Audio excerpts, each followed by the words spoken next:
For those of us, and I think there are thousands of us, if not millions, those of us that have decided, right, I'm here in the UK now, this is home, I want to make the most of being in the UK, I want to be successful in the UK, then this blog is for you.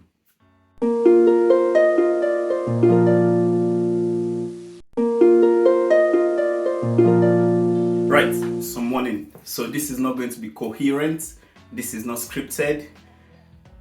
The things I'm going to say today are not organized. So think of it like a bar chart, you meet a friend at the bar, you guys are just having random chats, but in the midst of all the random chats, there'll be one or two things to pick up.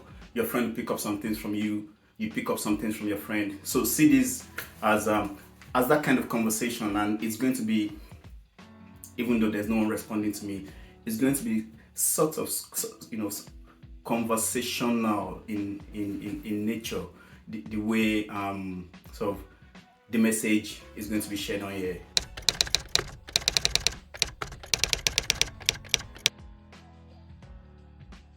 Right, who am I?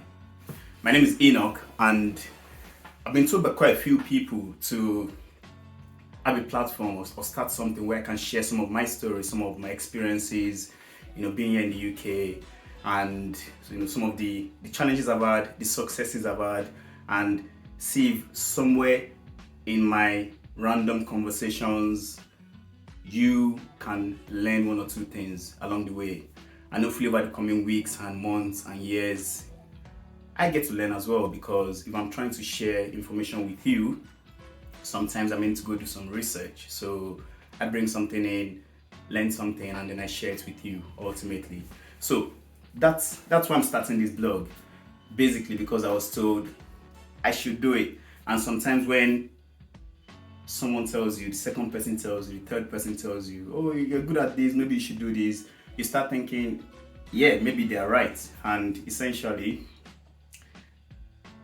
I'm a go-getter. I like getting things done. I think that's in my nature, and hopefully over the coming again weeks and months, as we build a relationship, you get to know me and know the kind of person I am, and just how much of my nature and how much it is in my nature to just, if I put my mind to something, I just do it. I don't spend too much time on it. So that's why I'm starting this blog. I don't know if I've said it before. As I said, it's going to be a random, going back and forth. So there's no script here. It's not coherent, but let's go for it. Name, Enoch, and I'm here in the UK. And what do I do? So I'm a consultant. So I currently consult within financial services mainly. So banks, asset management, and whatnot. So my area of expertise, my background. I'm a chartered accountant. So that's what I do, and I use the skills, the knowledge I've gained, training as a chartered accountant, and all the experiences I've had to then, I've been using that to consult over the last few years, all over the UK essentially. And I've enjoyed it. I'm enjoying it. I'm still doing it. I enjoy, the challenges that comes my way, and I enjoy just adding value, to whatever team, whatever organization I get to join. But then beyond that, I also am an entrepreneur. I'm entrepreneurial in nature, or by nature. I don't know which is correct. I've got a travel business back home in Africa. And beyond that, here in the UK, I also have an e-commerce website. So you essentially think of an Amazon, but just for black products. I've got that platform here in the UK, which I launched last year. And also I've got social enterprise organization, which I also founded, and which is growing, and we are using it to bless people and bless black people here in the UK. And I'm enjoying that as well. It's a lot of work and it's a lot of challenge, pulling all this together, and in the midst of that also managing a family and whatnot, but I actually do enjoy it.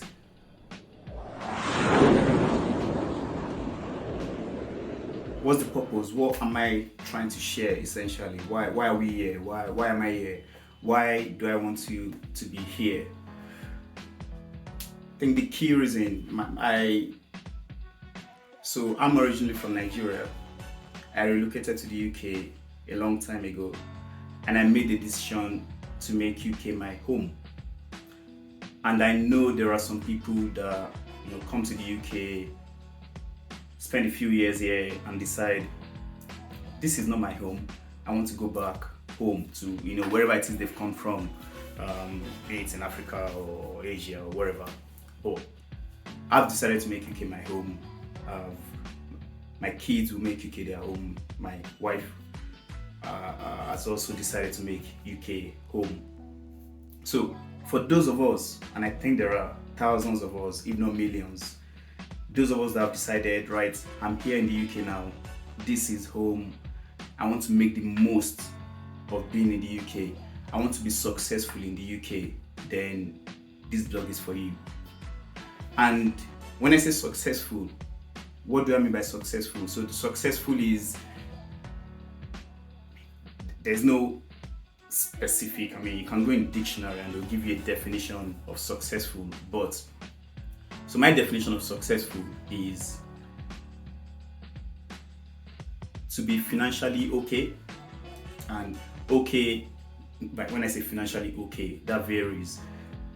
But I think by financially okay, I mean have enough for today and have enough for tomorrow. So as I tell my friends, a phrase I use is, I want to ball today and I want to ball tomorrow. So for me, that's financially okay. So that's financially successful. It's not having millions and billions. It's enjoy today. Like, don't let finance hold you from enjoying today, and hopefully plan so well that finance won't hold you or stop you from enjoying tomorrow. So that's my definition of sort of financially successful. And then another aspect of success or successfulness or whatever is marital success.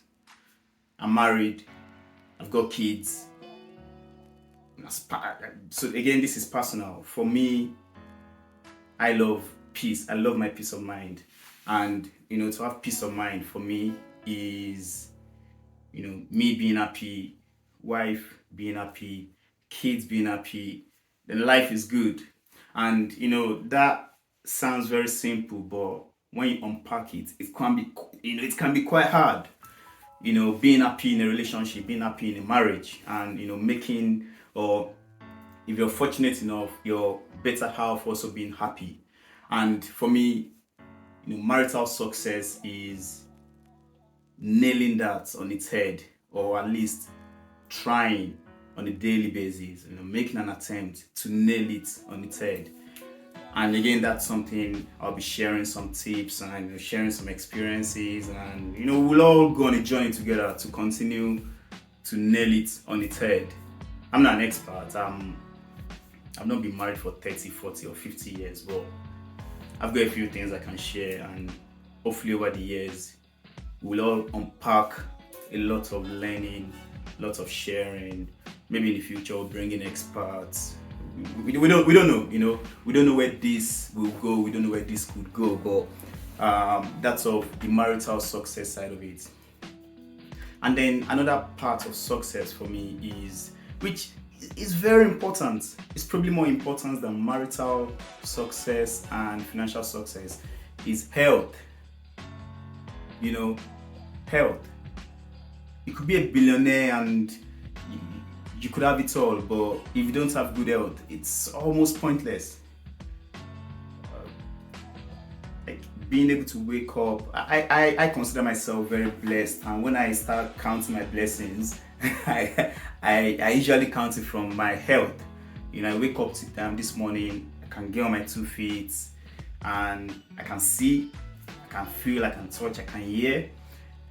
And people make fun of me. They said I can't pronounce H. So over the course of the weeks and months, you will quickly find out as well that my ability to pronounce words like here and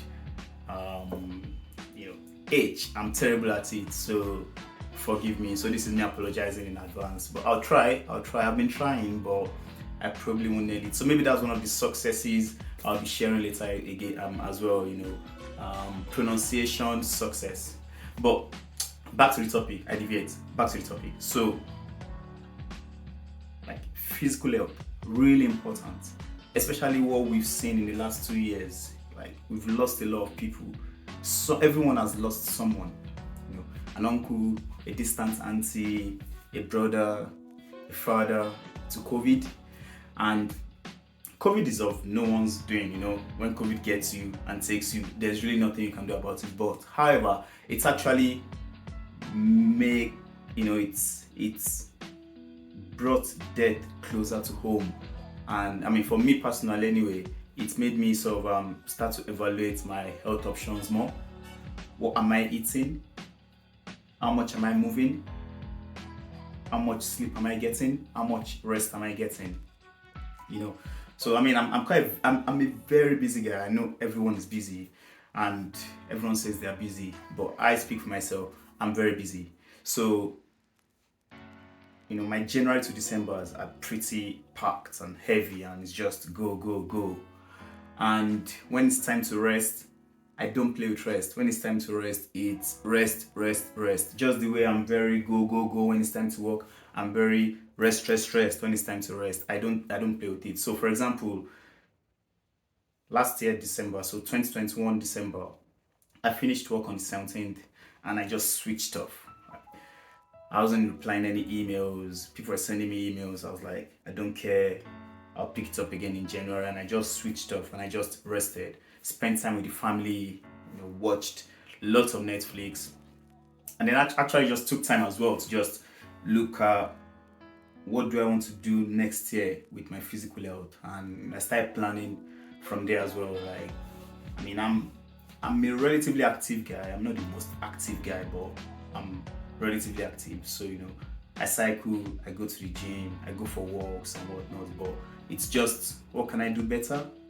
And that was some of what I was doing at the end of the year. And I'm ready.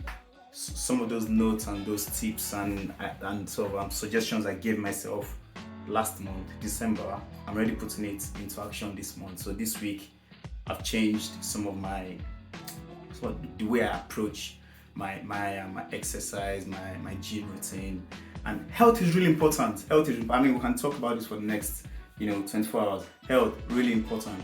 Really, really, really important. And what I'm also finding is, and this is not shading anyone or calling anyone out, cancer. Some cancers are preventable if we just do some things the right way, believe it or not. And even for those that are unfortunate and they get cancer, some cancers can actually be eliminated, again, by making the right choices, eating the right food and whatnot. So there's a lot of learning here, especially for us in the Black community. We don't, and this is not generalizing or anything.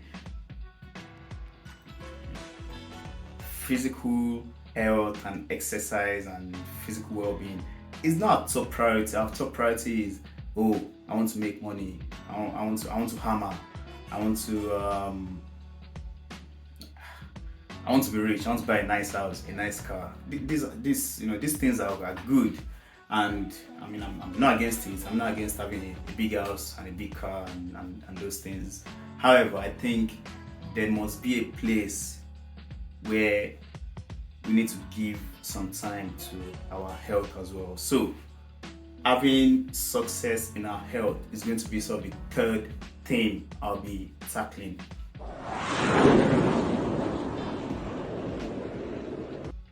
So coming into this blog and thinking, all right, what am I going to be sharing? Those are some of the 3 key themes I was thinking I'll be looking at. And our conversations will revolve around those 3 things. However, there will be a lot of evolution. Nothing is set in stone.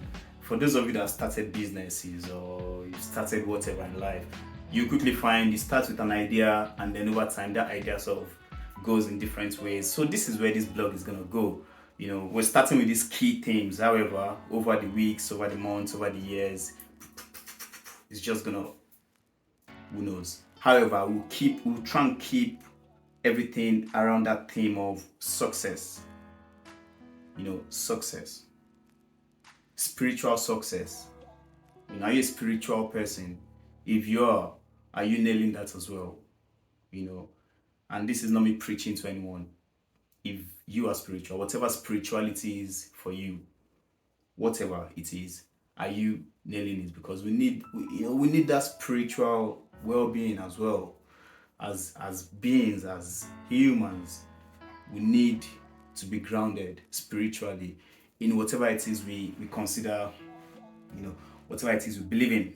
And even if you don't believe in anything, you still need to be grounded in not believing in anything. Mental well-being, that's also wrapped up around physical well-being as well, that will be covering. Within the Black community, we don't really talk about our mental well-being. You see guys just going, and you just think, I think that guy is going to crack. And we're already seeing it. We're already seeing cases of suicide within the Black community. Maybe these things were happening before and they were not being reported, but now we're seeing more reporting. Folks just killing themselves, men killing themselves, women killing themselves, and even children killing themselves. And I'm not saying if they've done this, they won't have gotten to a point where they kill themselves. No, I'm just saying whatever it is we can do, whatever learnings we can share, and whatever it is I can share from my personal life and experience, then definitely let's unpack it. And as I said, over the years and over the weeks and months, we see where it goes. Maybe bring in some experts as well to share wonderful ideas with us. Right, so that's why we're here. That's why I'm here. And if everything I've shared is a cup of cake, hang in there. It's going to be an exciting journey. Oh, and I should say, you're supposed to subscribe. So if you click on the subscribe button at the bottom of my page, I don't know where it is. It could be here. But find it anyway, subscribe, so that as I share and as I post in the future, you get notifications, and we can have a lot of bar charts, So this is, I think I'm going to be calling this bar chart. However, the name I've given the blog is Enoch Said That. So things I'll be saying. However, it's not 100% correct, because I'll be bringing in other people as well to share things and whatnot. But we're going with Enoch Said That for now, for the name of this blog, or of this adventure. I like to call it an adventure. I'm an adventurous guy. I love adventures. I love taking new grounds, climbing the next high hill, 1,000 meter hill, just doing crazy things. My wife thinks I'm crazy. She doesn't get it. She's always thinking, why would you want to leave your nice warm house, get out in the cold and sometimes in the rain to climb mountains? She doesn't get it. And to be honest with you, I don't get it as well. I can't give you an answer why I do it. I think I just love adventure. I just love doing crazy stuff. I'm the guy you would say, oh, let's go do that stuff. You could die. And I'm like, yeah, let's do it. Because I'm like, hey, you're going to die from something. And if you live your life too sheltered, you're going to die anyway. So you might as well live to the fullest and to make the most of now. And that's part of why I'm sort of starting this blog. This is me trying to live to the fullest. 2022, I'm like, yeah, let's get it. Let's get on YouTube. Let's share some good stuff. Let's create a community, and let's grow as a community, Black community or whatever community you're from. Let's grow a community here where we are all successful, whatever that means to you. So I think it's probably time to tell you a bit more about me, for those of you that don't know me, which is probably going to be most of you. So my name is Enoch. Let me reintroduce myself. My name is Enoch, and it's an uncommon name. It's a weird name. I'll tell you something funny. So there is a guy in the UK, or there was a guy in the UK. He was called Enoch Powell. I've done some reading on him, and he's considered racist. He was and it was considered anti-black, anti-Asian, all that kind of stuff. I've not really cared too much to do a lot of digging on him, but I've sort of googled him before just to see, who is this Enoch Powell guy? So because I remember when I came to the UK and I tell people, hi, I'm Enoch, they give me that look of, why are you calling yourself Enoch? Enoch was a bad guy. It's like it's like a Jewish person calling himself Hitler. Exactly, it's like that. So just didn't make sense to sort of to the average British people, or to the average Brits essentially. But yeah, so my name is Enoch. Enoch is a Bible name, and it's spelled Enoch. And Enoch in the Bible, the story of Enoch in the Bible, for those of you that are not familiar with Enoch, is essentially he never died. So I'll probably never die. And maybe I am the reincarnation of the Enoch in the Bible, so I'm just living on. And I know that's why I live this fearless life or whatever. And yeah, so Enoch never died. And what else was interesting about him? Yeah, it was just, according to the story in the Bible, he was just taken by God. God was like, this guy is so super cool, I don't want him to ever die. I'm just gonna take him to come chill with me. So he never has to go through death, and God just took him. So that's Enoch, and that's my name. That's the name my father, my mother gave to me. So grew up in Nigeria, spent the first 17 years of my life in Nigeria, but I will unpack my Nigeria story later. There's a lot of stories about my Nigerian experience, but not for today, since today is just a bit of an introduction and I don't want to sort of drag it for too long. So grew up in Nigeria, came over to the UK back in 2003. So what was that? So we're now in 2022. So 19 years, almost 19 years ago, I came to the UK. Flipping heck, man, it's a long time. I've been here for a while. And so I've spent more of my life in the UK than I have in Nigeria. It's anytime I think of that, it sort of messes up in my head. It's interesting. And again, it goes back to that, for those of us that want to stay in the UK, since we've decided, right, I'm going to make UK my home, then how can we smash it? How can we live in the UK successfully? And remember, my definition of success is having enough money, marital success, physical and mental success, essentially. So we're here and we're thinking, yeah, we're probably not gonna go back home to wherever it is we've come back from, Nigeria, Ghana, or whatnot. We're never gonna go back home to start a business or to build an empire or whatnot. So UK is home. So how do they live successfully in the UK? How can I crack that? How can I nail it? Those that have been successful in the UK, the Brits, the owners of the land, how do they crack it such that they continuously achieve success generation to generation? Looking at how those that have nailed it have done it, and then sort of almost copy and paste, essentially. I love, I'm an accountant, as I said, so I use Excel a lot. So I love to make references to work. So sometimes it's just, you don't have to be intelligent. You just have to copy and paste, because sometimes people sit and they're cracking their head, and I'm thinking, why cracking your head? Someone has already done it. Just freaking copy and paste. Don't think about it. Don't even paste special. In Excel you can copy and you can paste and edit it before you paste it. That's what they call paste special. Don't paste special. Just copy, paste. Copy one, paste one. Don't change the text. Don't change the format. Don't change anything. Sometimes that's what it takes. Just look at what someone is doing and think, right, that's how they've done it. I'm just gonna copy that. Boom. And some people probably will look at it from outside and think, flip, man, that dude is intelligent. But like, nah, it's like, right, okay, what's working? Okay, that's working. I'll nick that. I like that. Nick. For those of you not in the UK, nick is steal.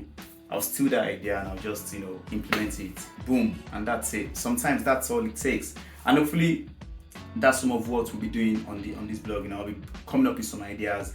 And yeah, please just nick those ideas. The ones I'm coming with, nick it. The ones I'm going to be bringing people in to share, nick it. Let's just be nicking ideas and implementing it. Just be copying and be pasting and be achieving success in your lives. So, came to the UK. Why did I come to the UK? I came as a student. I came to study. I finished my what you would call O levels in Nigeria and also did my A levels in Nigeria. So that means I could essentially stay in Nigeria and go to a university in Nigeria and just get in at second year level, or I could come to the UK and just do a 3-year degree. But as I said, there's a love story and all that, but to cut long story short, landed in London, came with my mom. I was a young guy, man. I was 17 years old, and that was quite young, for starting university in the UK. In the UK, you generally start around 18, 19. So you can call me boy genius. So, landed in London, and made my way. I ended up at University of Liverpool. Again, there's a story there, so something to unpack in the future. Because London, met a relative of ours, one of our many aunties, and she came up with myself and my mom to Liverpool. We went to Liverpool. So this was all in 2003. This was September 2003.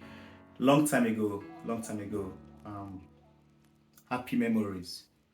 And got to Liverpool, did my 3 years degree. It's funny. So I've shared this a few times, but I'll share it again. I actually started my degree. I'll share this another time. I'll probably story for another day, just to keep this blog as short as possible. I think I'm probably already going on. Got to Liverpool, did my 3 years degree. I came to study accounting, so I'm one of those geeks that I already knew I wanted to do from the age of 11 or 12. How some people, you meet them and they're like, oh, I don't know what I want to do, or I don't know what I want to be. I wasn't one of those people. I think from a very young age, I already knew, right, I want to do the job that will make me financially okay without having to kill myself. I figured that out from like the age of 11 or 12, man. Strange.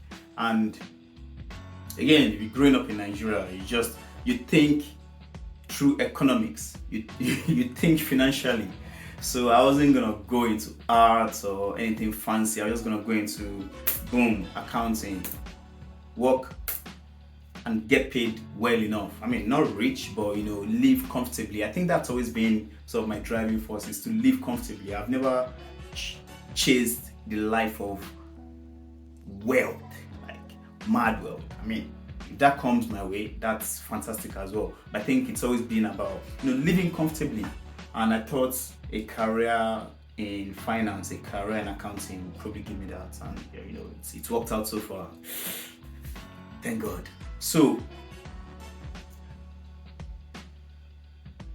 finished my degree, and I was trying to look for work. It was tough. So this was back in 2006. So if you're watching this blog and you're in your 20s and you think and you're trying to get a graduate job, or you're trying to get work, or you're trying to start your career, and you think it's tough, I'm not downplaying what you're going through, but trust me, it was tougher then. It was freaking tough. I mean, these were the days before D&I and diversity and inclusion, equity and all that jazz. There was no such thing then. I mean, if they existed, they didn't exist to work for black people then. Like, as a black person then, you just sort of figure your way out and you just sort yourself out, essentially. The organizations that exist today, one of them being the organization I founded, didn't exist then. So there was really nowhere to go. Like, and I was unfortunate as well in the sense that I didn't have network of people I could sort of tap into, like people I could go to. Like, I know I said I have an auntie in London when I came to London, but she wasn't the kind of auntie that could look at my CV, if you get what I mean. So I didn't have people in that professional space that could look at my CV and say, right, Enoch, this CV is horrible, it's crap, right? Change that, remove that, add this, say this, don't do that. There was no one. And even like interview prep or whatnot, there was no one to sit with me and say, if you're fortunate enough and someone actually calls you for an interview, say this, don't say that, ask this, don't ask that. Nobody told me that. I mean, then we're just sort of figuring it out. And I'm not just talking for me, I'm talking for anybody in my generation, anybody from my time. Like, was Wild Wild West. Oh, grateful for the changes that have happened since that time. So what was that, 2006, and this is 2022. So how many years? 16 years. Yeah, 16 years. A lot of good things have happened. So if you're coming out into the job market now, no matter how hard it is for you, trust me, it could be worse. It was worse. It was worse. I've experienced it. So applied, and it's crazy. It was crazy because those that were in the same class as me, they were getting stuff. They were getting into KPMG, EY, PwC, Deloitte. These guys were not smarter than me. But they were probably handling their interviews and they were presenting themselves better, because with these companies, you need to fill in online application, you need to do some online testing. These people are dads and moms and aunties and moms and uncles, and so a support network that was supporting them on that journey for them to get to where they were getting to. Not all of them, but a lot of them. I didn't have that, so I was going in blind and I was doing it probably not the best way, not the right way. And yeah, I didn't get anything. And then it was I almost went to Nigeria. I almost went to Nigeria. There was a company then, I don't know if they still exist, it's called Careers in Africa, and I think around then they were just sort of taking off, and it was essentially to get those in the UK with UK qualifications to go back to Nigeria, to Africa. I mean, I think it was Careers in Africa. Yeah, to go back to Africa. So if you're from Nigeria, you go out to Nigeria, Ghana, go to Ghana. And what they then did was they got these big companies in Africa to come to sort of like an open day in London, and then they get people like me, sort of UK graduates of African descent, to attend the event. And yeah, there were pairings going on there and then. And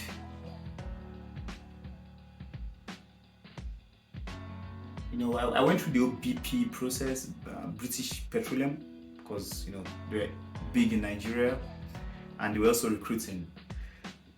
And just didn't work out. Thank God it didn't work out. And the reason I say thank God is because I don't know what could have been, but I'm grateful for what is now. And again, that's the way I see life. I don't like to think, what if, maybe if I'd gone there, who knows? We don't know. Maybe I could have become a millionaire or billionaire. I don't know. But what I know is I'm here now and my current life is good. So I'm happy with that. So I'm grateful. I'm thankful that didn't work out. Because it could have been worse as well. I could have gone and things may not have worked out for me the way things have worked out for me now.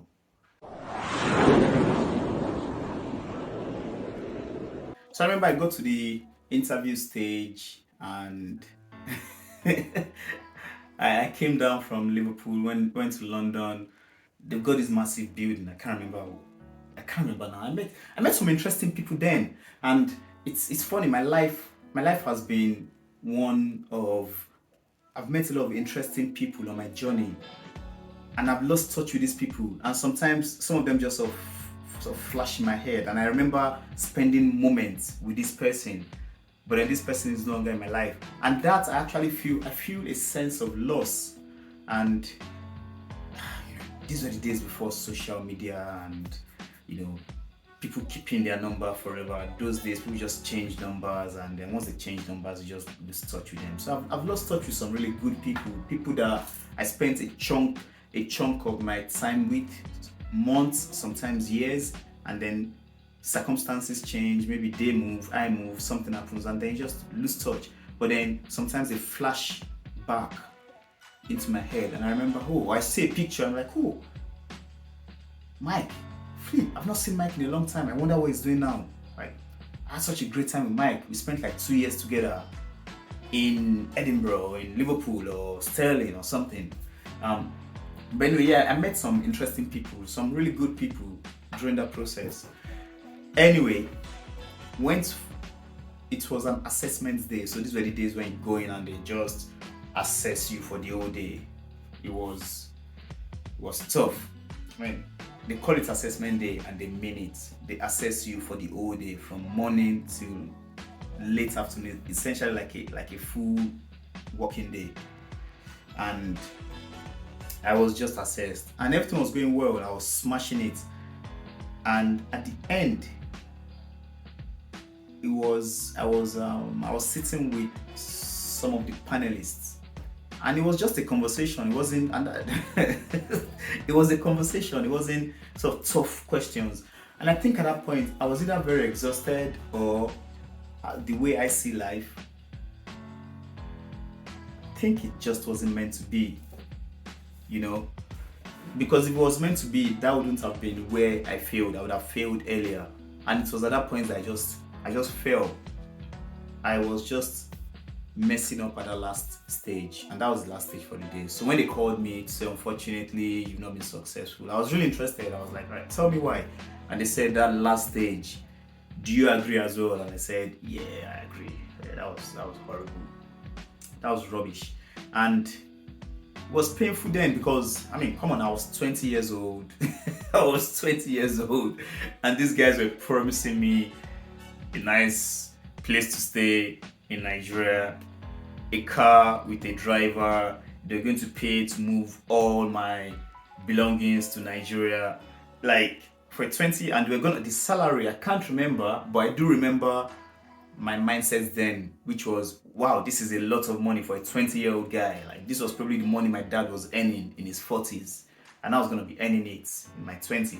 However, didn't work out, and I never went to go to Nigeria. I never got a chance to go to Nigeria to work, and I never got a chance to join BP. So the search continued. So at that point, I was getting to that point where I was like, right, I've got to do something, because my visa was going to run out. So I decided, and I always knew I was going to do a master's at some point in my professional career. So I thought, this is probably a good time to do a master's.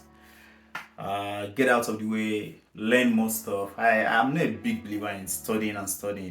So like, don't let your children watch this, or maybe close their ears. I love studying, but come on, man, like I don't love studying too much. Some people love studying. They'll do masters, and then they'll do another masters, and then another masters, and then they'll go do another degree, and then they'll go do a PhD. And I'm like, Flip, like, what's wrong with you? I didn't hate studying, but I would only study if I had to. And my degree, I had to study for a degree. I had to get a degree. That was how it was then. And my masters, I felt I had to, and my parents were willing to support me, and thought probably best to get it out of the way now. And so that was why I did that. So somehow decided University of Stirling. It is. I've never been to Scotland before. Again, there's probably a story there to unpack, but I won't spend much time on it. Never been to Scotland before, and I've only heard about Scotland being a green country, like it's just green fields. So this was me still in Liverpool, by the way, and it's just green field. Everything is just green and beautiful. That was the only thing I've heard about Scotland. Oh, and then I like, whenever you turn on the news, not whenever, not to exaggerate, but you turn on the news and whenever they talk about Scotland. No, I should stop saying whenever. A good number of times when they talk about Scotland, it's someone has been stabbed in Glasgow. So never believe the news. The news is rubbish. Like, that does not happen. They don't stab people in Glasgow every day. But that was sort of what we're fed down in England. That Scotland is wild and dangerous, especially Glasgow. Like, people are just stabbing themselves every day. They just wake up thinking, right, what am I gonna stab today? And not true. So, but yeah, those are some of the few things I knew about Scotland, but I didn't care. I just thought I just wanted to come to my master's. And I was thinking, whatever it is they're saying about Scotland can't be worse than where I'm coming from, being Nigeria. So I'm like, come on. I've lived in Lagos. I can live anywhere. You get a vibe, like this Lagos pride and this I'm a city boy kind of pride. Like, come on. It's like someone that's lived in New York and then you're trying to scare him. It's like, come on, I've lived in New York, or I've lived in London. Like, I've lived in a city that has all the crazy things going on. I've survived, so come on, don't scare me. So came up to Sterling. So this was October 2006. Came up for a 1-year master's degree. It was a 1 year, and when I arrived, I'll share this, but maybe I'll unpack it later. My first night, I cried. I cried. Like, thinking of it now is almost bringing tears to my eyes. Sometimes you find yourself in a situation and you think, oh, flip, man, how did I get here? And I cried. I built a life for myself in Liverpool. All my friends were in Liverpool. Like, everything was in Liverpool. And then just overnight, I wasn't just in Scotland, I was in Stirling. Like, I'm not dissing Stirling. Stirling is now my hometown. It's my hometown in Scotland now. That's why I call my ancestral home, because that was the first place I lived in, Stirling. So I can never diss Stirling, but it wasn't a big city or whatever. So it was a small city, and going from Liverpool, that was just wild west, big city, lots of things happening, and then find myself in Stirling, and then going to the accommodation for postgraduate students, which was just so beautiful. I would say it was beautiful, but it was very quiet. I wasn't used to that. I was coming from Liverpool that was just mad, to Stirling that was just so peaceful and quiet. So settled into my room. I remember clearly, once I've sort of packed all my things in, it was night time. A friend of mine was kind enough, he was already driving, I wasn't driving then, so I paid for him to hire a van, put some fuel in it. He drove me up, offloaded my stuff, and then he drove back. That was the last time I saw him. I've never seen him again. Someone I've lost touch with. We were so close then, Edwin, and then we just lost touch, gone, just like that. Edwin, yeah. It was kind to me. That was a kind gesture. It drove me all the way from Liverpool to Stirling. Just out of kindness. I didn't owe him anything. I didn't pay him anything. I just said, listen, you can drive, I can drive. I'm going to Stirling. Can you help me? And he said, yeah, sure, I can. And sorry, I think I'm an emotional guy. Like, just thinking of it now is sort of making me feel somehow. Sort of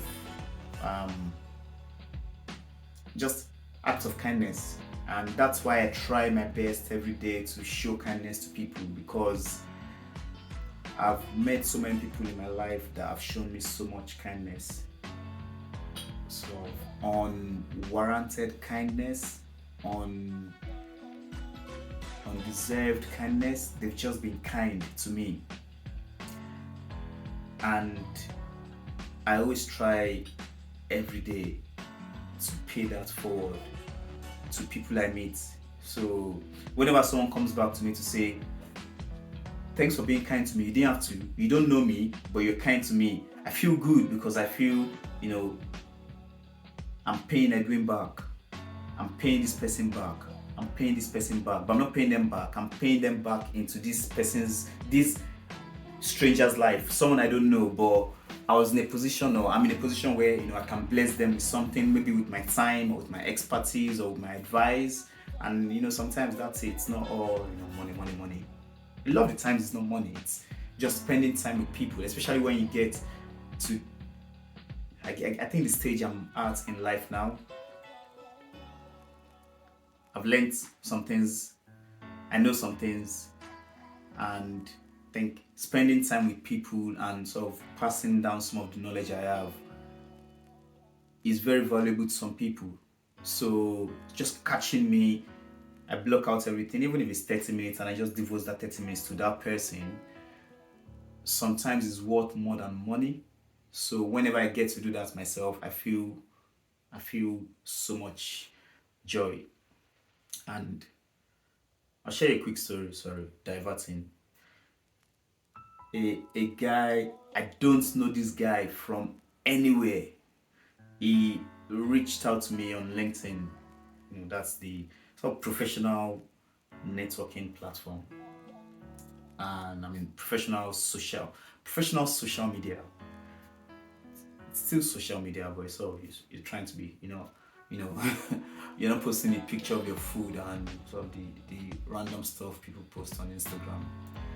Reached out to me and he said, "Hi, I don't know you, you don't know me, but I've got an interview coming up with these big companies, BlackRock and I think Morgan Stanley, and I'd like you to review." Did he want me to review CV? I think so, yeah. I'd like you to review my CV and maybe do some interview prep with me. I'm a freaking busy guy. Like, I'm really busy. I start my day around 5 in the morning, and from 5 I am already busy all the way to when I cut it off in the evening. So like anytime I can give people is really, for me, that is giving a lot. But I don't know, I just like this guy. You meet some people and you're like, I like this guy. I like to help this guy succeed. I think this guy is going someplace. So again, I didn't know him either, and just go back and touch him, say, yeah, let's do it. Just block out time. I think we fixed an appointment for 6 in the morning or something. So again, I normally fix this appointment whenever people come to me. I fix these appointments very early in the morning, because that's one way to filter out those that are not very serious. No offense. If you're very serious, if I tell you I can only meet you at 6 in the morning, you won't complain, "Oh, that's too early, I'm still sleeping." But strangely enough, nobody has said no. I always thought I was going to filter out some people, but nobody has ever said, "No, I can't meet you 6 in the morning." I just usually say, "Yeah, good, yeah, great, thank you very much. See you." Is it Zoom or Teams, or should I call? So eventually I met this guy, we spoke. Love him, I love his energy, and it's those people you meet and you think, "Blood, man, this boy is going someplace. It's amazing." I just loved him, Shared some of what I could with him, looked at his CV, gave him some tips and advice, and then with interview prep, gave him some prep, some advice, what to say, how to act, how to speak, tone. This guy, there's a certain way he speaks in a certain way, and I advised him that maybe speaking that way won't help, because it may send a certain message which he doesn't want to be sent. So again, it's those little things, you could be saying the right thing, but if you're not saying it the right way, that could count against you as well. So I sort of gave him all these tips, and boom, he disappeared. And he eventually got back in touch with me, I think months later, and he said, "Hey Enoch, I've got some good news. I've got 2 offers from BlackRock and Morgan Stanley." Like, I was freaking, I was jumping up. I was probably happier than him, because like whenever I hear stuff like that, I just think I couldn't get that, but I'm glad some other young black guy now can get that. So yeah, he's a black guy. And yeah, he got 2 offers from Morgan Stanley and BlackRock. So it was now a case of which one am I gonna go for? That is such a powerful place to be. it's a nice place to be for a young man or for a young person. And yeah, again, he called me, we spoke. He told me what both options were, and he sort of wanted some guidance and advice from me. And thankfully, my guidance and advice was sort of leaning towards what he was already thinking of anyway. So yeah, he went for one of those two companies. So how did I get into this conversation? Yeah, drove up to Sterling, packed my stuff. Edwin drove me, kind guy. Night time, so during the day, so I think that was the day the postgraduate students were moving in. So I met some of my other flatmates, and I was just thinking, oh flip man, like, are these the people I'm gonna be living with for the rest of the year? This is hell. And like, they just didn't seem like the bubbly kind of people I've lived with in Liverpool. Like, Liverpool was crazy. And I was just thinking, the things you do. And just went to my bed at night, and I remember this clearly.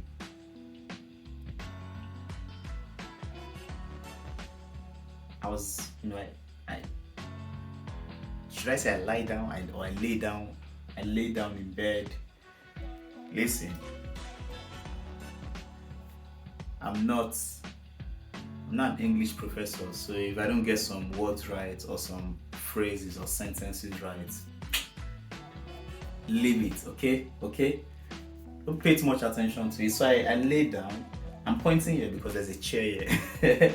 So I lay down or lie down or wherever, facing the ceiling, and I remember just welling up. As I said, I'm an emotional guy, alright? And I was just thinking, what the flip am I doing here? And I was just crying. And I was just very overcome with love emotions that night. However, things changed from day 2, but you know what, that's a story for another day. So Sterling, 1 year, I went to be a master's in finance, almost like a top up to my degree in accounting. So did that went well. And then I was thinking, all right, so I've got a degree in accounting, I've got a master's in finance, boom, I'm just gonna get a job just like that. But as I said, these were the days before all this DEI and all this funky stuff. So no job.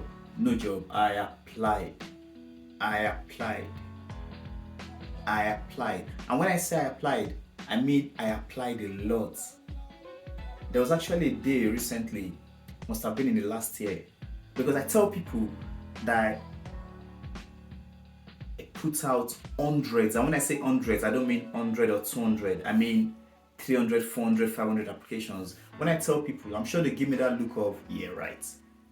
And there was a time I was thinking, you know what, so don't judge me, like, I'll go through my email to see how I was applying that. And thankfully, the email I used then is still the email I use now.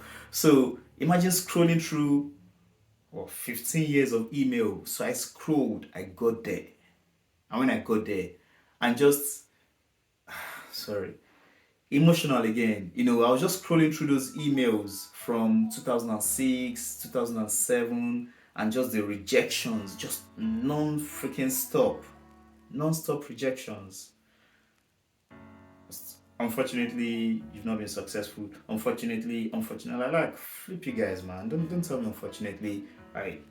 I'm good enough, but obviously you guys can't see it. But then so I was just applying. And then again, what was interesting about my application was I was just applying non-stop. So I was looking at the times I was sending out my applications, and sometimes I would see that I started applications from like 6 p.m. and I'll probably not stop till like 6, 7 a.m. in the morning. I just sort of applied just 12 hours straight because I can see the trail from the emails I sent out.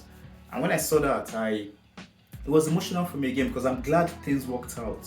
But then looking back, because sometimes I've forgotten some of what I've gone through or some of what I've been through. So sometimes having to look at that email again was a reminder of rape. It was tough then. It was tough. And that's why I tell people that are still where I was, that don't give up. Don't, keep your head up. I've been there. When I say I've been there, sometimes people look at me like, oh, yeah, whatever.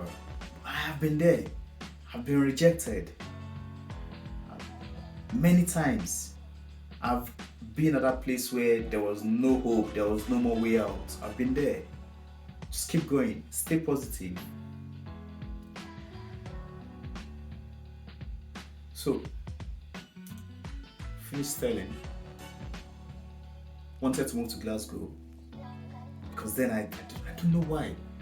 I thought Glasgow was the big city, although it is the big city, but probably wasn't the best city for what I wanted to do. But I didn't know anything then. Again, no network. Nobody to tell me, go to Edinburgh. That's the financial services center. That's the financial capital of Scotland. Like outside London, Edinburgh is the next big thing. Nobody told me that. So I just thought Glasgow, because Edinburgh is the next big thing in the financial services space. But Glasgow is a bigger city. So I was thinking, Glasgow was going to have more opportunities for me, and maybe rightly so. So, quick side, not a side story, it's part of the story about trying to run through it as quickly as possible. So, I eventually made a lot of friends in Stirling.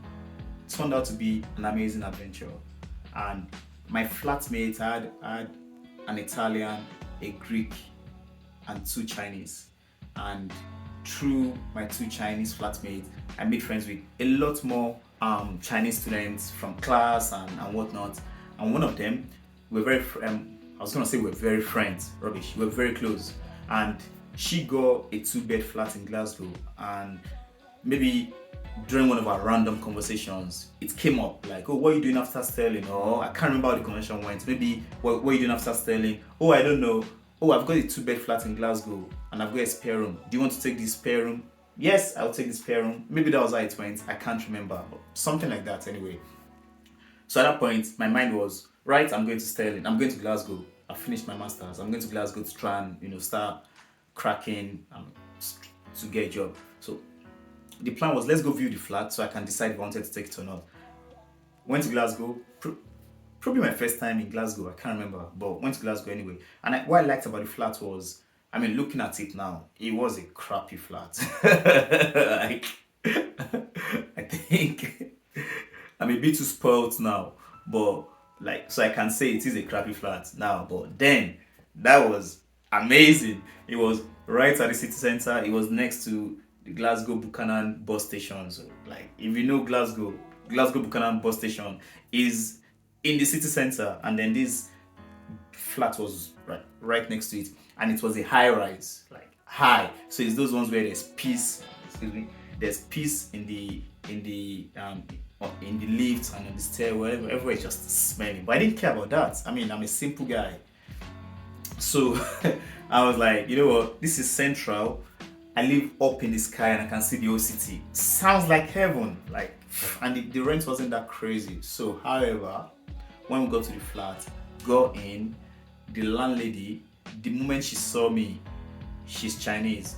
I think she's Chinese because she was speaking non-English to my friend who is Chinese. So I guess she's Chinese. So they were speaking the same language, and I'm a simple guy, but I'm not dumb. So from our body language and from the way the interaction was going on, I sort of figured out what was going on.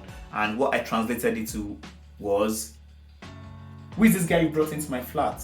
Oh, that's Enoch. He's going to be taking the spare room. Oh, no way. I can't let a black guy take my spare room. I can't let a black guy live in my flat. Oh, I didn't know you'll have a problem with him. Well, I have a problem with him. So tell him he can't take the spare room. So find someone else to take the spare room, or I'm going to give the spare room away. Oh, okay then. Awkward, but I'm going to have to tell Enoch. Something like that. So, before she told me, I figured it out. So that was how I didn't go to Glasgow. Thank God, right? Because things worked out. So I didn't go to Glasgow. And I'm very grateful, because if I went to Glasgow, maybe my life would have taken a different path. And that, because of that very experience, I just switched off from Glasgow. I just hated Glasgow straight away. I was like, I'm never going to that city. And straight away, next, Edinburgh. So, ended up in Edinburgh. And I remember the first time I came to view a room in Edinburgh. Then they were giving it away for a very cheap price. I mean, then it was all about the money. Anybody that would give me a room for £10, even if the room had no power, I'll probably take it because I was just looking for the cheapest stuff. So, because I was thinking, yeah, I'm at the bottom, I need to start working my way up, and I just need something to start. So, took a train into Edinburgh. These were the days before the Google Maps and all this fancy stuff. So these were the days when you actually need to speak to people, or maybe there was Google Maps then, but it was just in its infancy. Google Maps were just using you as an experiment then. So it was the days when you actually needed to speak to people to get to places like, hello, I'm trying to go to this street, where do I go? Oh yeah, sure. So you take the first ride. I know, British people, yeah, they when they give you direction, they give you 10 turns and they expect you to remember, like finish the street, at the end of the street, turn left, and then the first right, just turn in there. There's a McDonald's there, turn left. But once you turn left, you see a yellow building. Just don't go past the yellow building. Turn right at that sharp corner. At that point, I'm thinking, get out of here, man. Come on. How do you expect to remember that? But you know what? Because they're trying to be kind, I'm just nodding my head like, okay, yeah, okay, cool, okay, yeah, so, okay, yeah. But I've lost them at the first turn because the only thing I've heard is go straight. From that point on, I'm thinking, right, I'm going straight. I'm sure when I get to the end of the straight, someone is going to ask me. I'm going to ask someone and they'll tell me where to go. So, anyway, so the room I went to view, it's in a place called Pilton or something in Edinburgh. And I don't know what Pilton is like now, and I'm not sort of talking down on Pilton, but then Pilton had a reputation for being a rough area in Edinburgh. So this was 2007. So I went to Pilton, and again, using people as maps, I got to a certain point and I needed to ask people for directions again, and saw these two young girls. I said, hi guys, please, I'm going to this address. Can you give me direction to this address? And the girls, they looked at me and they said, why are you coming to this area? Like, then they started speaking to themselves but still wanting me to know what they were talking about. Like, was that not where John was killed yesterday? I was thinking, what the flip? Like, this is madness. But as I said, I'm a Lagos boy, so I'm thinking, come on. I've seen worse. I'm from Lagos, man. Like, no matter what you guys are doing in Pilton, it can't touch me. It can't be as bad. So I didn't care. I was like, yeah, whatever. Just take me there. Nobody's gonna kill me. So got there, and can you believe it? As crap as this flat was, as this room was, they didn't take me. Like, it was a very crap room. I was going to be living with a lot of people, which I think, as I said, I just wanted a place, the cheapest place to start my journey. But they didn't take me. They didn't give me the room. I think a few people came to view and they gave it to someone else. That room and that flat was breaking. Now that I know what I know, it was breaking a lot of violations. But the landlord was probably just a terrible guy, and those people living there, including me, we just wanted a place to stay where we don't pay much. So I didn't get that. But eventually I got a place in Edinburgh, moved to Edinburgh, and I didn't meet. So while I was in Edinburgh, again, still looking for work, because at this point I finished university. So the only thing is get a job. And I was fortunate then in Scotland. Back then, they had these 2 years post-study. So when you finish your university or degree or whatnot, you get 2 years visa to work. So thankfully, I was not under massive pressure to get work. But however, I knew I needed to get work ASAP because I needed to look after myself economically. So while I was looking for work, applied, registered with agencies and all these people. These were the days when agencies were not that nice. They talk down at you then. I don't know if they still do it now. If any agency talks down at you, let me know. I will have a word with them. seriously, I take that stuff personal because a lot of them did speak down at me then, and they probably spoke down at a lot of black people back then. Maybe they do it now, but please, if they do it to you, let me know. I will have a word with them. So yeah, they just sort of talk to you in that way that you know they are thinking you're less than me, but they don't care that you know that they are thinking that. Yeah, I know it's a weird one. I can't even repeat it. But yeah, it was horrible experiences. But anyway, despite all my pushing and driving through the agencies, through applying online and all this, nothing came through.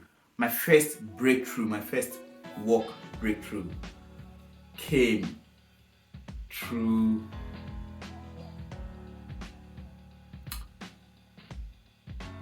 my pastor, Pastor Martin. God bless his soul. He's passed away now, and anytime I think of that, it just makes me sad, and I don't want to talk too much about that.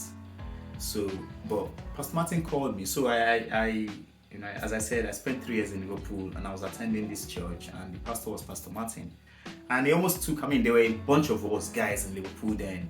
So despite the interesting life we're living in Liverpool, we still always went to church. In fact, we didn't just go to church. We ran the church. I was the usher. I was an usher in church.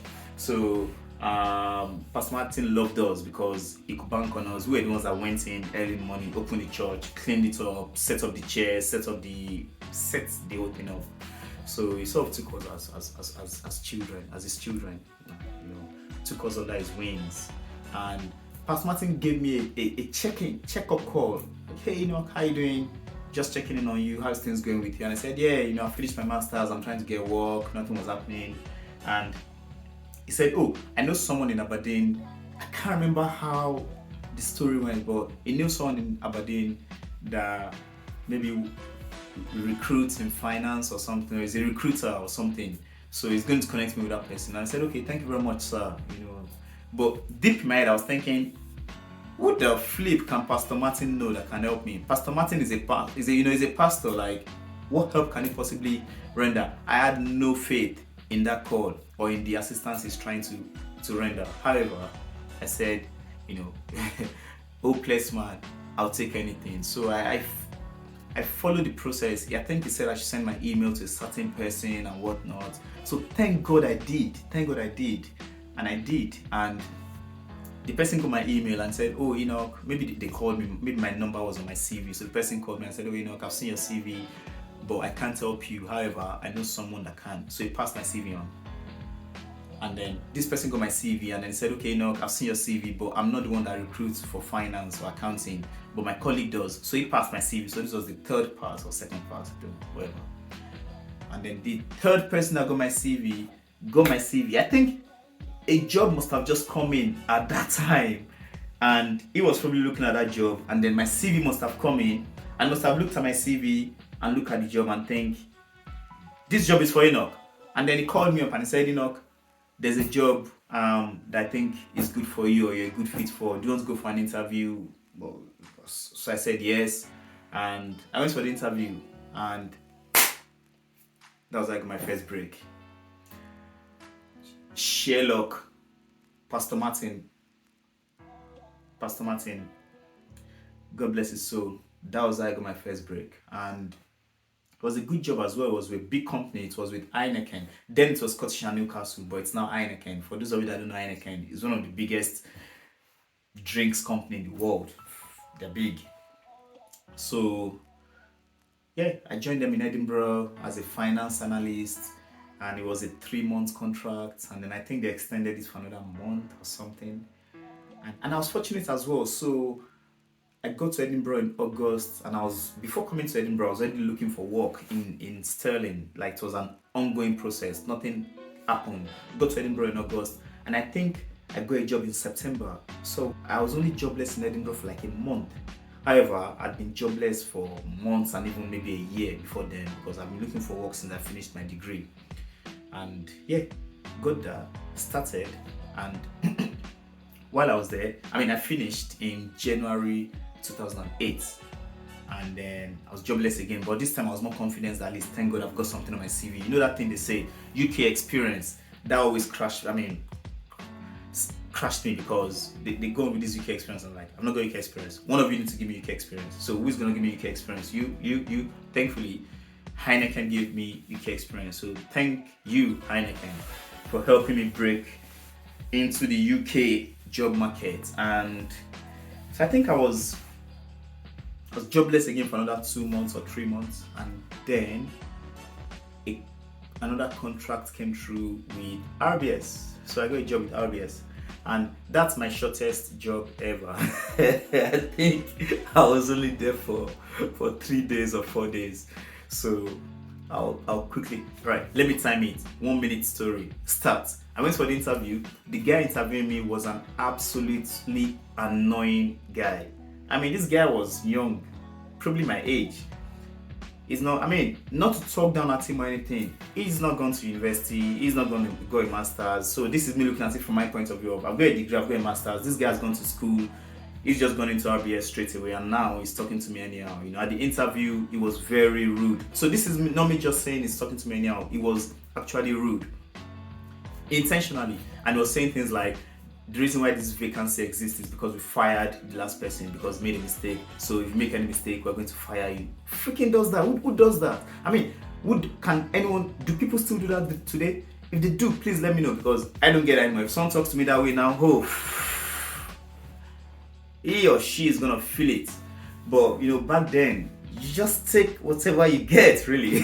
You're just grateful to be there. I was just grateful to be getting spoken to that way, because at least someone is interviewing me. So eventually I got the job, got in. Very crappy environment. When I joined Heineken on Thursday, you feel that love, like, hey, don't come for lunch, go to lunch with us and whatnot. You feel like part of the family. Here, I didn't feel anything. Lunchtime, I looked around, nobody was talking to me, so I just sort of sorted myself. And the work I was doing was very raw. It's the job of a 12-year-old, really. And I had a master's.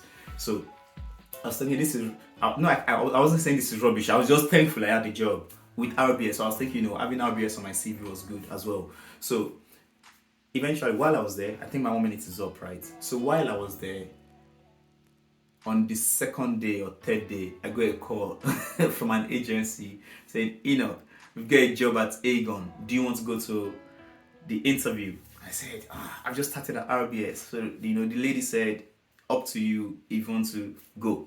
And yeah, one of the toughest decisions I've ever made. Seriously, tough. Because then I didn't have any guidance. I was thinking, if I go for the interview and I get a job and I want to leave this, am I going to get in trouble? I was genuinely worried.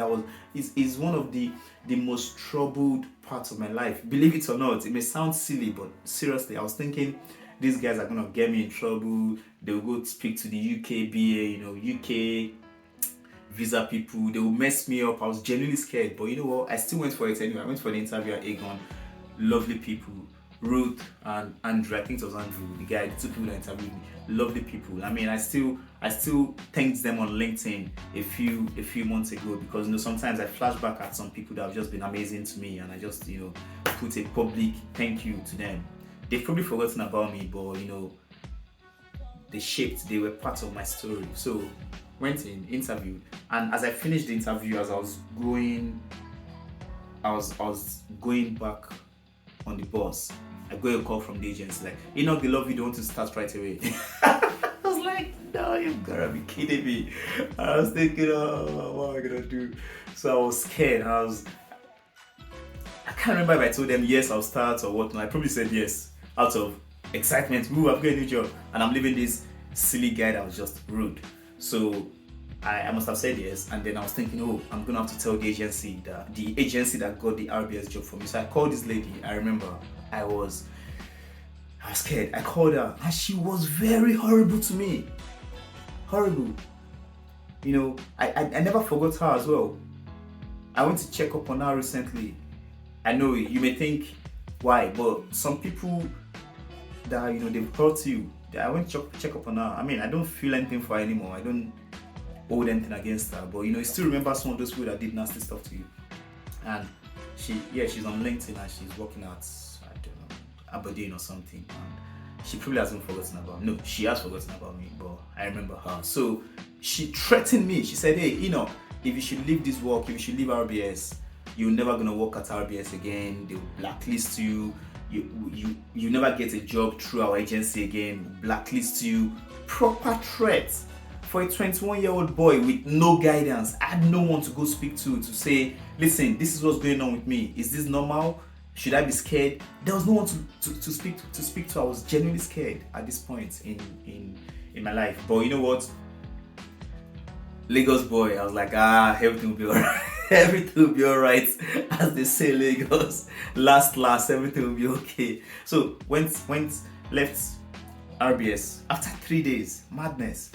Went to Aegon, and that was the best decision I've ever made work-wise, because when I got to Aegon, loving it. And again, to put things in perspective, by the time I finished university, this was the start of the financial crisis.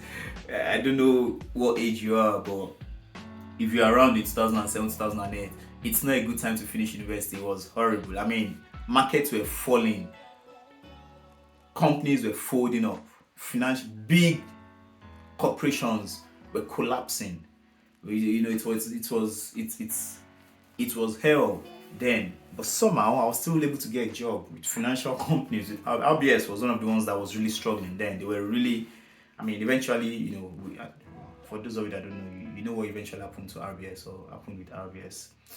And joined Aegon, and Aegon were going through exciting times because, again, in the middle of financial crisis, people were trying to pull their money out of property fund, and that was how I got the job, because I was going to go into that team and support them. So maybe financial crisis worked in my favor. Actually, I've never looked at it that way. Probably worked in my favor. So got in there, and it was just madness every day, but I was enjoying it because it was challenging, because people are coming up with different stories to try and get their money, and we had to then decide if they should get it or not based on some criteria. Interesting stuff. And while I was there, I became friends with this lady also that was working at Aegon. She's from Ghana, yeah. But she was working at Aegon, and she was working in their HR team, and we had lunch together sometimes. And then there was one day she said, Enoch, there's a finance graduate trainee position at Aegon Asset Management. So Aegon Asset Management is a sister company of Aegon, and the application closes today. And I remember rushing home, tidying up my CV, tidying up covering letter, and just pushing it in that day. Thank God I did. Again, big chapter in my story, in my career. And once the application went in, job, went through the process. It was a graduate trainee role. So we did graduate trainee roles. They are very tough to get through. So they review your CV, they call you in for an interview, and you do some assessments online. And I've done all these things in the past, and I was just flunking. I was failing. I wasn't getting through, as I said. But with this one, maybe this was just for me. I was just there. I was there for that moment, because that was my moment. And went through the process, did assessment center. The assessment center was tough. I was presenting, they gave me a scenario, and then they wanted me to come in as a consultant and present a business case to the CFO and the finance director, who was going to be my line manager. It was scary, but I did my thing, and they called later to offer me the job. I got a graduate training position. Unfreaking believable.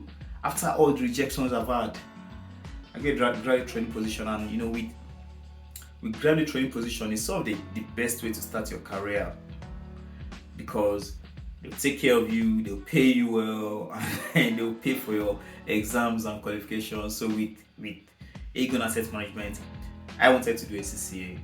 I think I started with CIMA, and then along the way I changed to ACCA. Another story. But anyway, ACCA, so they paid for my classes to attend all my classes in Glasgow. They paid for my transportation to Glasgow. They paid for my books. They paid for my exams. They paid for my breakfast and lunch while I was in Glasgow. It was a sweet deal. I felt blessed. I felt fortunate. I felt it was undeserved favor. Yes, I was qualified and whatnot, but hey, I've seen a lot of qualified people that don't get that opportunity. So I think it's beyond I'm qualified. It's just favor. I got favor, and that was how my proper accounting career as it is today. That was where it started from, Aegon Asset Management. And I was with Aegon Asset Management for 5 years. I had a great time there. And then after 5 years, I moved around the team. After I'd done everything, I've enjoyed it. I thought it was time to go. It was time to see the world and see what's out there. See the wild west, as I'll call it. Go work with the bigger companies and see what they're up to. And yeah, that took me on an adventure. So I've been on an adventure since then. So started with Aegon Asset Management around September, because that's when graduate training positions usually start. So August, September was when I started, and I was with them till July 2013. So 5 years, give or take. I had a great time, made some good memories, made some good friends there. Some of them I still speak to today. It was a great company. I enjoyed my time there. Lunchtime football, everything, and then that was where I qualified as an accountant as well, and got my ACCA and all that.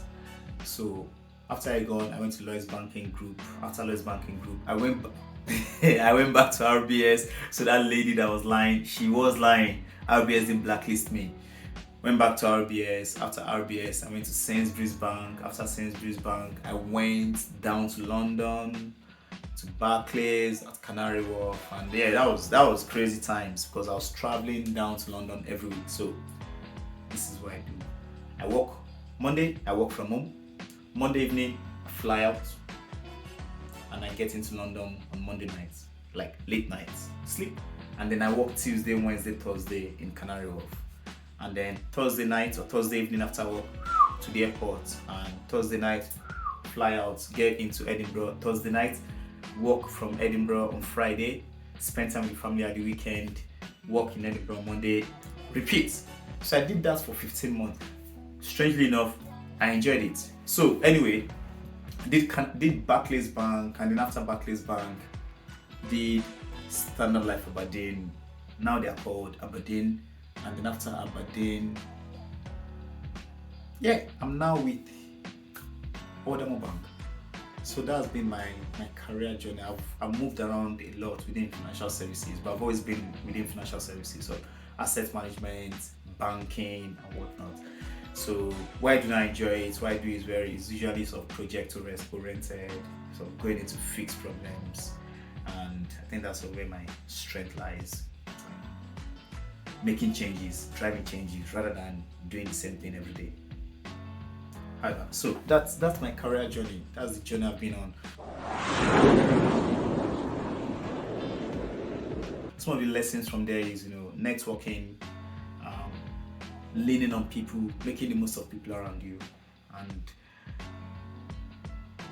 as career was sort of taking off, I then also, in the midst of all that, I started building some businesses as well. So back in 2017, I love adventure, as I've said earlier, and whenever I went back home to Nigeria, I always felt like there wasn't anything to do. That was the feeling then. So this was back in 2017, 5 years ago, and because I was in Scotland was a much smaller country. I felt like there was a lot to do in Scotland. Whenever I go to Nigeria, it doesn't seem like there's anything to do. And I had this feeling that it's probably not true. It's probably lack of information. So because of that, myself and some friends decided, let's fix that problem. There's a problem, which is we have a lot of places to see in Nigeria, but people don't know where these places are because there's no information. So we thought, let's copy and paste. So there's an organization or a website in Scotland called, which a lot of countries have, visitscotland.com. And there's Visit England, there's Visit France, Visit Dubai, visit. And we thought, let's have a Visit Nigeria. So we went on that journey. and we realized we couldn't buy Visit Nigeria domain, so we decided to name ours Visit Nigeria Now, and that became VNN, and that became the brand, and that's how we built that business, the Visit Nigeria Now business. We built it from the UK. Our business is in Nigeria, is thriving, and we're just sort of nurturing it to continue to grow. And I enjoy it because when we started it, again, I'll go into that business more later in a different blog, and so some of the lessons learned. And again, because we're trying to share lessons and knowledge, there's a lot of knowledge I've gained in the process of building a business remotely, so I can go more into that with you. So this Nigeria Now kicked off, and then because I've always had a passion, so I've just shared my story with you, and in the midst of all that story, you would see that I feel fortunate, I feel blessed, some would say lucky. And I always thought, what could I do to make it easier for those coming after me, so that they probably don't have to jump through the hoops I jumped through, and people of my time jumped through. So a 20-year-old today won't have to go through what I went through as a 20-year-old back then.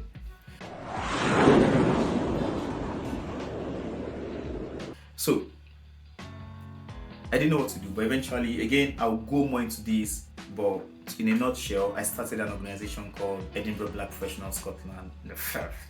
Edinburgh Black Professionals. It eventually became Black Professionals Scotland, and it's now grown significantly up till today. So today, the organization is helping people into job, not people, like specifically black people into jobs, supporting them with internships, supporting them, just getting them more ready to join the workforce. So I said I had the challenges of who's going to look at my CV, who's going to give me interview prep. Those are some of the supports we're providing now. So essentially, I've looked at it like, what challenges did I face? There was no one. There was no guidance. There was no support. Internships were hard because people getting internships, they knew someone. And mentorship as well. There was no mentor. So is like thinking, what didn't work for me, or what challenges did I have? How can I make sure someone today does not have that challenge? And that is essentially what we've used to power Black Professional Scotland.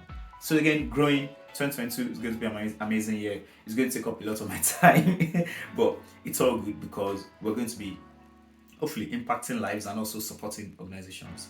And then also, I started a business here in the UK called Bagafa.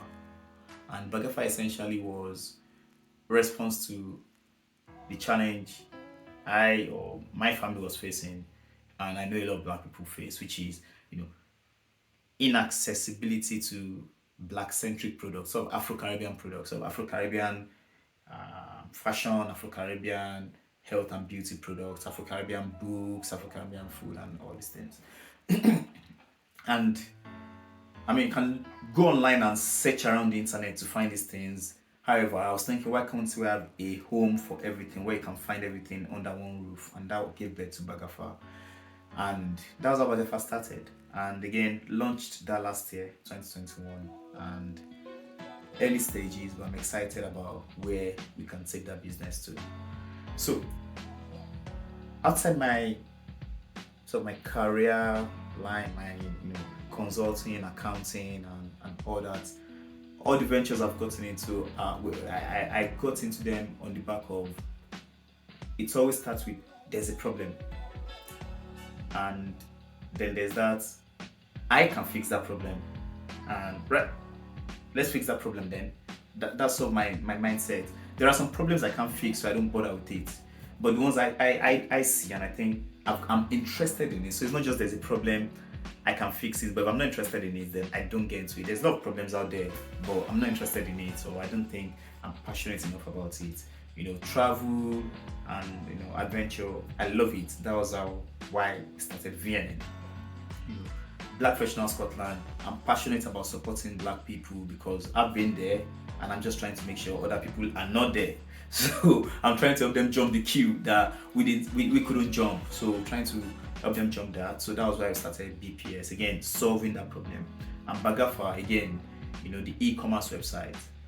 it's solving a problem. It's don't go looking around the whole internet, spending hours looking for stuff. Just come to one website and you can find everything.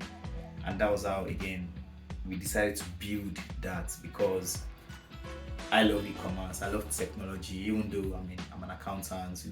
I've been building up my technology knowledge from the days of Visit Nigeria Now, because we built our website ourselves essentially. And even before Visit Nigeria Now, I've dabbled into other things in the past, in my earlier years, and that has helped me develop my website building knowledge. So when Visit Nigeria Now came, it was easier to use that knowledge there. When Bagafa came, it was easier to put that knowledge in, and when Black Professional came as well, it was easy to put that knowledge in. I've been very instrumental in building the websites for these businesses, either by myself or in conjunction with someone or other people. So that's been my journey to date. And beyond that, I've also, gotten into property investment, and something that I'll be unpacking later as well. Property investment is interesting, and it's something we're into. And again, is that if we take it back to how we started around financial success, marital success, and physical well-being. So a lot of what I've covered today is around financial success, and so the stories of the journey I've been on, and some of what hopefully I will be sharing with you, the things we'll be sharing together, and things I'll be learning as well.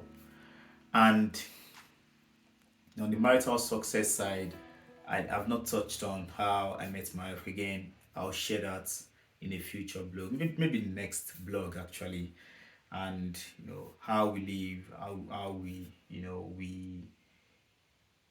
we love each other as a couple, as a family, and how we bring up our children. My son is interesting. He comes to me and says, "Dad, can I buy a Spider-Man costume or something?" And I go, "Yeah, you just go work for it. Like, I'm not buying you that." And I just don't want them growing thinking they can just point at something and get it on demand. I didn't grow up like that, and it's not because I didn't grow up like that. I don't want them to grow up. I just think they should put value to things. They should appreciate things. They should appreciate things to the point when they get it, they feel it. They appreciate it more rather than they point at something and then it's boom at their door next day. I don't want them to grow up like that. This is a personal thing. Some people will give their kids everything their kids point out, and I'm not saying that's bad or that's wrong. This is just my personal opinion, and that's the approach we've taken, myself and my wife. So he points, and I'm saying, yeah, we need money to buy that, and I'm not gonna use my money to buy that stuff for you because I've just bought that for you. And you know what he did today? Because I've been, and then there was a time recently, I think around Christmas time, it was because I kept on saying, you need money. He said, how can I get money? He asked me, Dad, how can I get money? And I said, you need to work. So when you work, you get paid, someone pays you, and you have money. And you won't believe it. Today that I'm recording this, finished work because we're working from home, and he rushed up to me and said, Dad, I've tidied up all the house. You need to pay me. I was really impressed. I was like, he's gotten it. So he tidied up his bedroom. I mean, he normally tidies up his bedroom anyway. Like, did it up, the duvet, the pillows, arranged it the way his mom loves everything like squeaky clean and arranged in a certain way and all that. So he did it to that standard, well, not to his mom's standard, but better than my standard. So he did this very well. And then he went to our room, tidied up our bed, arranged all the pillows and the like everything, the duvet set, everything, all arranged. Went to his sister's room, arranged everything, the whole bed. And then he came, dragged me around the house and said, see, I've arranged it. See, I've been working. Now you need to pay me. Like that. I'm proud. proud of this guy. So I decided to pay him. And then when I paid him, he said, so can I go use this to buy? I paid him 20p. So I said, I discussed with my wife and I said, this is really good. We should encourage this. We want him to put value to money. I want him to see the relevance of hard work. And I think he's gotten it now, and hopefully he can build up on that, because once you start teaching him the value of commerce, he can start thinking, because it's just 6 years old and he's already thinking of this. So imagine if we continue to nurture that in 10 years, by the time he's 10, what he's going to be thinking? He's going to be thinking of ideas of, oh, I can do this and I can get this. This is the future. The future is not everybody goes to university. The future is, what problem can you solve? And I want to bring up children that have that mindset of, I want to solve a problem. So he decided to go with 20p. So I gave him 20p and he said,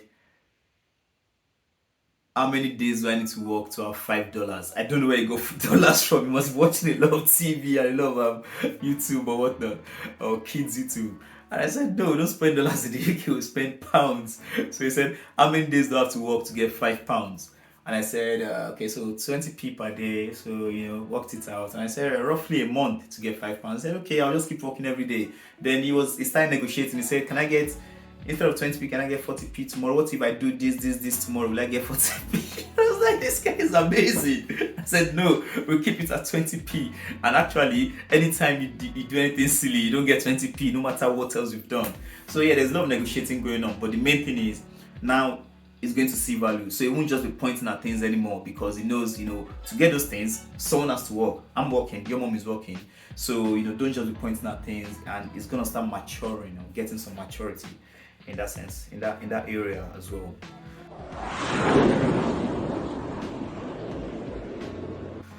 Right, so I think it's been I've enjoyed sharing this with you all.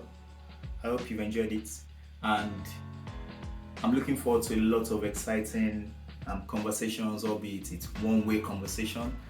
And hopefully in the future as well, maybe we can do live sessions, bring people in, as I've said. So it's going to be two-way conversation. So we'll talk about things that are interesting. We'll unpack the property investment a bit more. We'll unpack other investment opportunities. And also even with career, for those of us in careers, we'll unpack how can you get more out of your career. And when I say more, I mean maybe work less hours and still make the same money, or work same hours and make more money. You want to be maximizing your skill sets to the best of your ability, so that you can live comfortably, not just for today, but for tomorrow as well. And then we're going to be talking about living comfortably tomorrow. What does that mean? How much do you need to put away? How do you put money away? We'll talk about insurance, life insurance, mortgage cover, these things, and a lot of interesting topics that I think maybe some people in the black community or in every community are not covering. A funny story, with life insurance, my organization, Black Professional Scotland, we hosted an event a while back around insurance and whatnot, and there was a gentleman, he couldn't make the event, so eventually he called me and he said, oh, I didn't make the event, can you just quickly give me the summary? And I said, yeah, and I covered life insurance with him, and he said, so this guy was doing a PhD, to put things in perspective, so relatively clever guy academically. So I said, so then he sort of played this back to me. So he said, with life insurance, what you mean is I'll keep putting money away, but if nothing happens to me, I never get that money back. And I said, yes. And he said, there's no way I'm doing that. And I said, but that is that is what insurance is. You hope you never need that money, but you still need to put it away, because on the offside, if you're not putting that money away and you do need that money, your family is going to suffer. So, or if it's your wife that dies, you are going to suffer, because you're living a certain lifestyle which is powered by, if two of you are working, you're living a certain lifestyle that is powered by two of you working. If one of you drops off, maybe illness or death, then you're going to struggle. You may catch up eventually, but you may struggle for the first few months or years, and you may need to rely on family Why rely on family when you can be self-sustain? If you plan well, and these are the topics we're going to be covering. Critical illness and all these exciting things we can do. Traveling. We love traveling, and we've said this year we're going to be doing a lot of traveling. So I'll be sharing some of my travel journeys with you as well. So it won't just be a case of me sitting here and talking to you. We've in 2020, at the beginning of 2020, January, we said we're going to go to this place.